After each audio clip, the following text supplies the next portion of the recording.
আসসালামু আলাইকুম। 25 কোটির মিচেল স্টার্কের আইপিএল এর গ্রুপ পর্বে পারফরমেন্সটা একটু লক্ষ্য করে দেখেন। 12টা ইনিংসে 12টা উইকেট পেয়েছিলেন, ইকোনমি রেট ছিল 11.37। অর্থাৎ এই জায়গাটায় মিচেল স্টার্ককে নিয়ে কিন্তু সবাই মোটামুটি সমালোচনা করছিলেন। আমরাও অনফিল্ডের তরফ থেকে বলেছিলাম যে 25 কোটি রুপি এটা কলকাতা নাইট রাইডার্সের জন্য লস প্রজেক্ট কিনা। তার পেছনে অন্যতম বড় কারণ ছিল মিচেল স্টার্ক কিন্তু টি-20 নিয়মিত অস্ট্রেলিয়া দলেও ছিলেন না।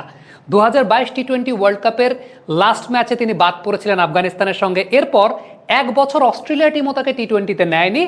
নিউজিল্যান্ডের সঙ্গে সিরিজ দিয়ে তিনি টি-20তে কামব্যাক করেছিলেন। সেই মিচেল স্টার্ককে একটা হাইপ বশত কলকাতা নাইট রাইডার্স তাদের দলে নিয়েছিল 25 কোটি রুপিতে। ইন্ডিয়ার সাবেক ক্রিকেটার, ধারাভাষ্যকার সবাই সমালোচনা করছিলেন, কিন্তু স্টার্ক পরবর্তী সময় দেখালেন যে তিনি একজন বিগ ম্যাচ প্লেয়ার এবং ওস্তাদের মাইটটা যে শেষ রাতে হয় সেই সার্থকতা তিনি প্রমাণ করেছেন। আমাদের সবার সমালোচনার জায়গাটার মুখ তিনি বন্ধ করে দিয়েছেন।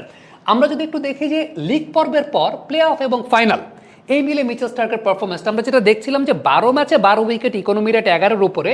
সেই জায়গায় প্লে অফ এবং ফাইনালে 2 ম্যাচে 5 উইকেট, 5টা ভাইটাল উইকেট এবং ইকোনমি রেটটা 6.86 মেনটেন করেছেন মিচেল স্টার্ক। এবং মেগা ফাইনালে চেন্নাইয়ের মতো স্টেডিয়ামে মিচেল স্টার্ক যেভাবে বোলিং করেছেন, এয়ারে সুইং পেয়েছেন, পাশাপাশি আমরা অফ দ্য পিচ মুভমেন্ট দেখেছি। সত্যিকার অর্থে বিগ ম্যাচ প্লেয়ার। তার সার্থকতাটা এবং কলকাতা নাইট রাইডার্স কেন 25 কোটি রুপি দিয়ে নিয়েছে সেটার সার্থকতা তিনি প্রমাণ করেছেন সকল সমালোচকদের। আমার মতো ছোট সমালোচক কিংবা আইপিএল এর বড় বড় কমেন্টেটর যারা আছেন সে সমস্ত বড় সমালোচকদের মুখটাও তিনি বন্ধ করে দিয়েছেন। টেকনিক্যালি একটা জায়গা যদি দেখেন, আমার কাছে পার্টিকুলারলি খুব বেশি ভালো লেগেছে মিচেল স্টার্ক প্রথম যে উইকেটটা পেয়েছেন অভিষেক শর্মার। আমরা যদি একটু খেয়াল করে দেখেন এই যে প্রথম উইকেটটা, এটা কোচিং পয়েন্ট অফ ভিউ থেকে খুব চমৎকার একটা বল। এই সেন্সে কোচিং পয়েন্ট অফ ভিউতে বলা হয় যে এই টাইপের উইকেটে top of the off stump hit করাটা, অর্থাৎ লেন্থে এমন জায়গায় মেনটেন করা যেখানে বলটা গিয়ে টপ অফ দ্য অফ স্ট্যাম্পে হিট করে।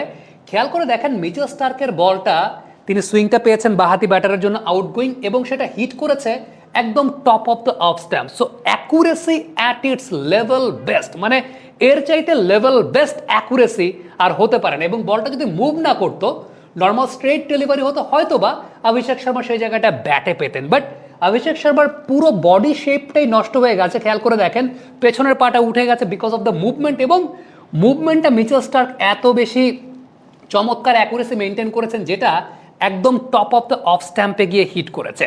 সো এই জায়গাটা একটা উল্লেখযোগ্য জায়গা ছিল যে মিচেল স্টার্ক মুভমেন্টটা পেয়েছেন। আরেকটা উল্লেখযোগ্য জায়গা আমি বলবো যে খুব স্পেসিফিক, খুব স্পেশালাইজড লেগেছে মিচেল স্টার্কের কাছ থেকে, তা হচ্ছে মুভমেন্ট যেটা হচ্ছে ডানহাতি ব্যাটারের জন্য ইনকামিং, বাহাতি ব্যাটারের জন্য আউটগোয়িং। 2 ধরনের মুভমেন্ট পেয়েছেন, একটা ছিল স্ক্র্যাম্বল সিম আর একটা আপরাইট সিম। খেয়াল করে দেখেন আমরা যদি মিচেল স্টার্কের